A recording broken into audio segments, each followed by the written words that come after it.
കരാർ നിയമനം വഴി കഴിഞ്ഞ 10 കൊല്ലത്തിനിടയിൽ തദ്ദേശ സ്വയംഭരണ സ്ഥാപനങ്ങളിൽ ജോലി നേടിയ CPM പ്രവർത്തകരെ സ്ഥിരപ്പെടുത്താൻ വേണ്ടിയുള്ള നീക്കങ്ങൾ ആരംഭിച്ചിരിക്കുകയാണ്. ഇതൊരു കാരണവശാലും അംഗീകരിക്കാൻ കഴിയില്ല. PSC വഴി പരീക്ഷ എഴുതി ജോലിക്ക് വേണ്ടി കാത്തിരിക്കുന്ന ലക്ഷക്കണക്കിന് വരുന്ന ഉദ്യോഗാർത്ഥികളെ വഞ്ചിക്കുന്ന ഒരു നിലപാടാണ് കേരളം ഭരിച്ചുകൊണ്ടിരിക്കുന്ന സംസ്ഥാന സർക്കാർ സ്വീകരിച്ചുകൊണ്ടിരിക്കുന്നത്.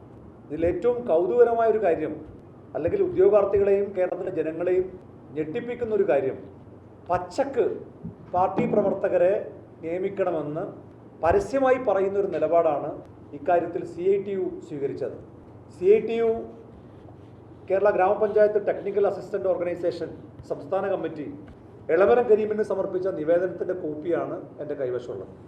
ഈ നിവേദനത്തിനകത്ത് അവർ വളരെ കൃത്യമായി പറയുന്ന ഒരു കാര്യം, സംസ്ഥാനത്ത് ആകെ 900 ടെക്നിക്കൽ അസിസ്റ്റന്റുമാരിൽ 872 പേരും നമ്മുടെ CIT യൂണിയനിലെ അംഗങ്ങളാണ്.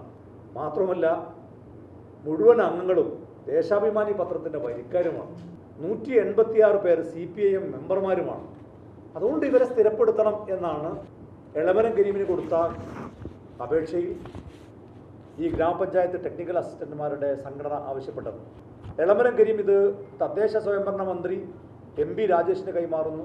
അതൊരു നടപടിക്രമമായി സംസ്ഥാന സർക്കാർ ഒരു ഫയലായി മുന്നോട്ട് കൊണ്ടുപോയി ഏറ്റവും ഒടുവിൽ ഈ ആളുകൾക്ക് മുഴുവനും സ്ഥിര നിയമനം നടത്താനുള്ള ഒരു തീരുമാനത്തിലേക്ക് എത്തുന്ന ഒരു ഘട്ടത്തിലാണ് നമ്മൾ ഈ വിവരങ്ങളൊക്കെ അറിയുന്നത്.